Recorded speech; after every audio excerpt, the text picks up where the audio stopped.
What's the first thing that comes to your mind when you hear the name Tokyo Ghoul? Maybe you think, oh, isn't that the edgy show from a decade ago? Or perhaps you instantly recall that opening.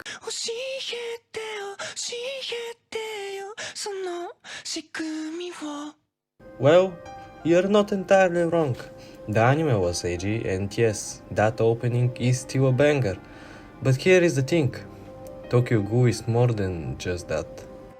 When I rewatched the anime recently, I was left with a lot of questions, like why did Kaneki join Aogiri, the very organization that kidnapped and tortured him in season 1? Why was Kaneki carrying Hide for almost 3 minutes while everyone just stood there?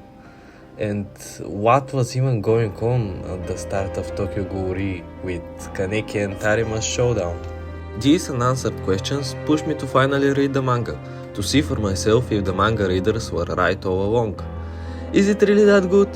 Now that I have finished it, I can confidently say yes, it is. So, let's dive in, shall we? At first glance, the story of Tokyo Ghoul seems pretty straightforward. We have humans and ghouls, two species fighting each other. But as you dig deeper, you realize it's much more complex. When Kaneki becomes one of these flesh-eating monsters, the distinction between good and evil begins to fade. At first you can't help but think the people hunting ghouls are the villains. And honestly, can you blame us? Look at the first investigator we are introduced to. If he wasn't working for the CCG, you would expect to find him in either a mental institution or a prison. But Tokyo Ghoul isn't some kind of story about good versus evil. It's about survival in a cursed world where everyone is just trying to live another day. The story gives us perspectives from all sides, humans, ghouls, and everything in between, without telling us who is justified and who isn't. This for me is one of the story's strongest aspects. It shows that morality is subjective, shaped by the circumstances we are facing. Let me show you some example. Even Furuta can be seen as a hero who is willing to go to any lengths to eradicate ghouls, including killing innocents. Is he wrong? Is he right? It depends on where you are standing. That said, the plot isn't flawless. Particularly in the later parts of Re, everything starts to feel rushed, as if the author was racing to tie up loose ends. Some might find this frustrating, but for me, the phenomenal ideas and themes outweigh the flaws in execution. If you are anime-only watcher though, you are basically out of luck. The second season, or Route A, goes completely off script with an original plot that still somehow stumbles its way to the same final showdown. Some plotlines are totally abandoned, and some characters come and go without any explanation. Now, let's talk about the characters. I'm saving Kaneki for another video because he deserves a deep dive on his own. Instead, let's focus on the rest of the cast. Most of the characters are solid, but not groundbreaking, with some exceptions. Take Juzu for example. After Shinohara's injury, Juzu realizes he can't continue being the reckless kid who doesn't care about those around him. Seeing him step up, mature, and support his subordinates, the way Shinohara supported him, was genuinely heartwarming and good character development. Another dynamic I really liked was between Akira and Amon. Their relationship felt raw and real. Amon's guilt over failing to save her father and Akira's struggle to hate him despite her obvious feelings. It's one of the most human connections in the story, and it's actually my favorite one. And then there is Takezawa. He is the opposite of Juzo. Early on, he was a relatable guy who brought fresh air with his comedic character. My favorite moment with him, and maybe in the whole manga, is when the CCG members are tasked with writing letters to their loved ones in case they die. Seeing him struggle to write his letter, followed by this gut punch of a panel, was the moment I realized Tokyo Ghoul isn't about good guys or bad guys. It's about people doing their best to survive. Unfortunately, Takezawa's character development goes to the trash for me.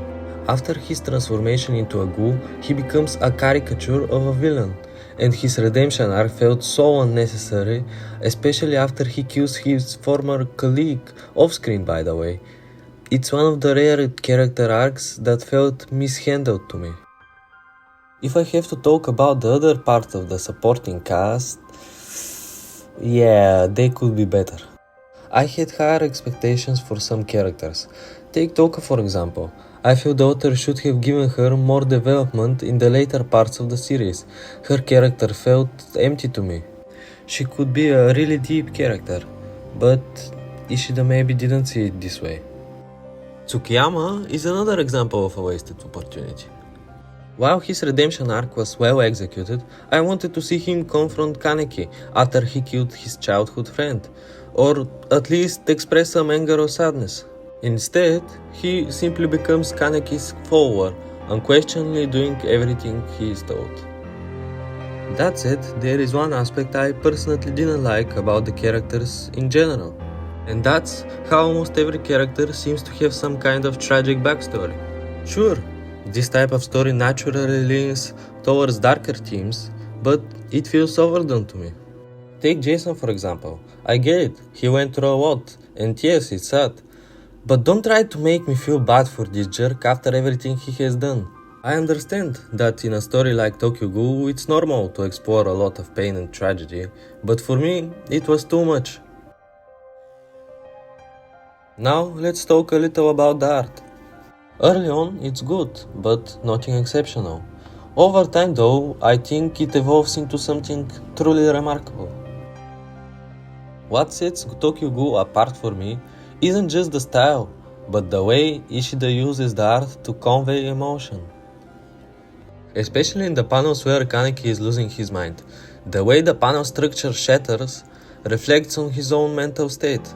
I think it's a masterful way of putting the readers directly into the character's head, making his fear, loneliness, and despair feel relatable. This is one of the biggest reasons why people connect so deeply with Kaneki. Ishida's art doesn't just tell us what he is feeling, it makes us feel it.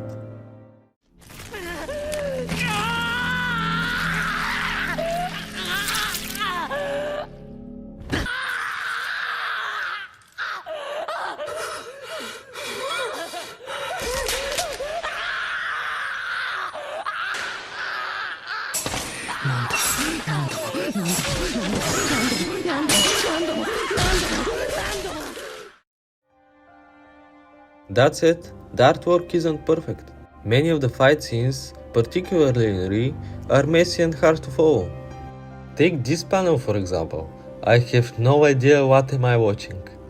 It's a shame, because the emotional moments shine so brightly, but the action sequences often lack the same clarity. So, should you read the manga? My answer is absolutely yes. It's not perfect, and it certainly has its flaws, but the story, characters, and themes make it worth your time. If you have only seen the anime, the manga is a chance to experience Tokyo Ghoul as it was meant to be.